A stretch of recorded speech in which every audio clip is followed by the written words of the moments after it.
Hi. Barclays have brought me, Kelly Smith, to Aston Villa to meet September Player of the Month, Rachel Daly. Today we'll be learning the technique behind Rachel's outside-the-box shooting and first-time finishing.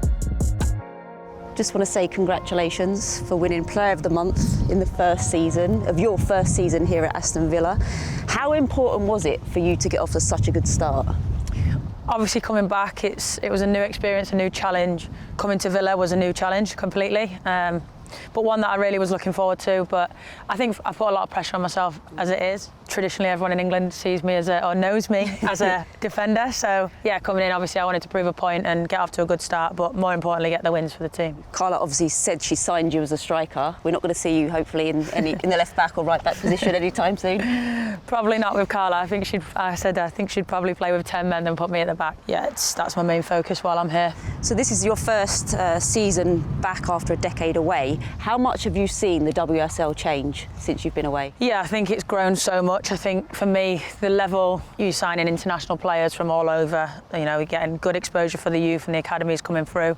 That's one thing we've got here is a great system for the young players to breed into the first team. But the level's so much higher now. It's so competitive. I think you had your top threes and relegation battles and everyone in between, and I think you're seeing now more the lower teams or the middle pack teams are actually giving the top teams a run for their money. So I think it's getting a lot more competitive, a lot more physical than I last remembered. But yeah, it's a great league, probably the best in the world at the minute. So do you think you've improved since being back in this country technically, or you already had it out in the States? I'd like to think I had it a little bit, but no, I think you have to. I think training demands are so high every day. If you're not on it every single day, then it's very, very obvious. But it's a part of my game that I've always loved to be on top of. But I think, more so, I think it's more breaking down techniques of things, probably a little bit different to what I would have done in America.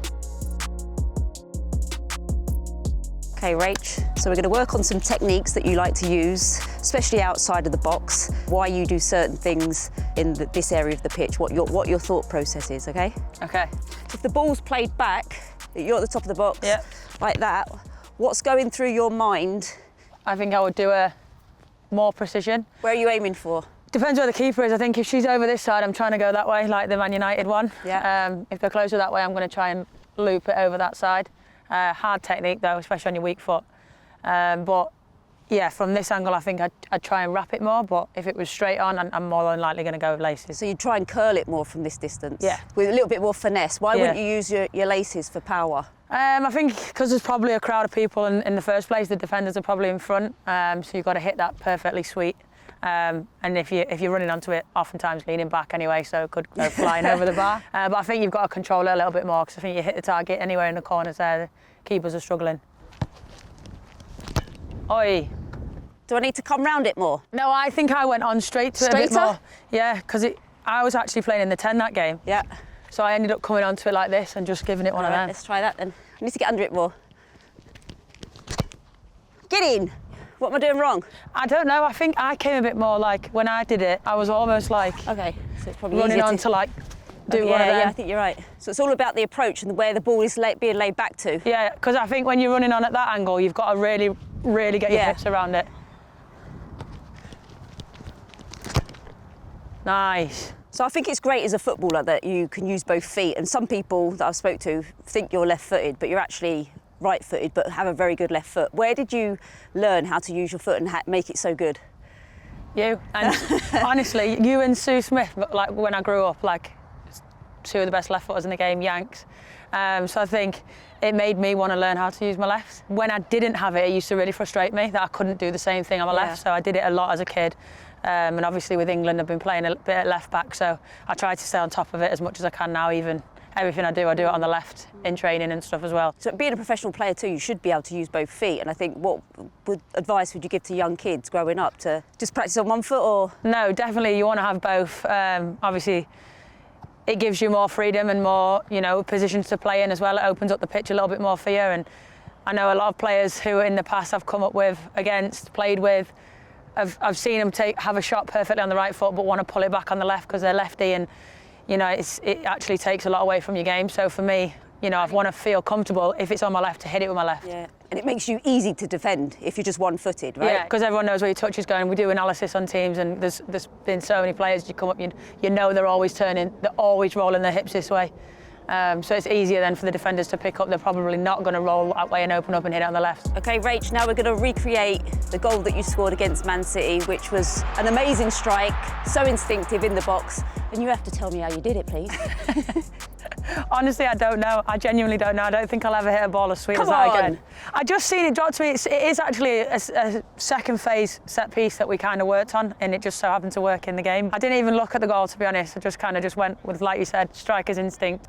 Just really tried to wrap it in the far corner. You know, as a striker, you dream for the balls to drop to you there, but I think, yeah, the connection I made with it, I think obviously I was aware where the keeper was, because he's obviously just come out from the corner. I just tried to get as much power but yet precision at the same time. But yeah, I didn't look at the goal, so it's even nicer. Can you coach me how to do it now then? I'll try my best. Right, let's go. I'll try my best. Oh, that was some hit though. Nearly first time, nearly. There you go. Oh, get over it, Kelly. You're getting too... Come on, Coach Daly. You needed that. You needed to get over it like that there. So as the ball was coming to you, what did you think in that moment? Just hit it, or? Yeah, I think I knew that I separated enough space either side, but I thought if I take another touch, it just instantly allows them to close in on me. Oh my! Knife, that was a joke. So did you intentionally just not look at the goal because you knew where you were, instinct in that certain area of the box? No, I don't think so. I wouldn't give myself that much credit, to be honest. I think I just, in that moment, I don't know what I was thinking. I just wanted to put it in the back of the net, but instant reaction from Alicia's knockdown. For me, it was just as soon as it left my foot, I thought, it's in, it's in.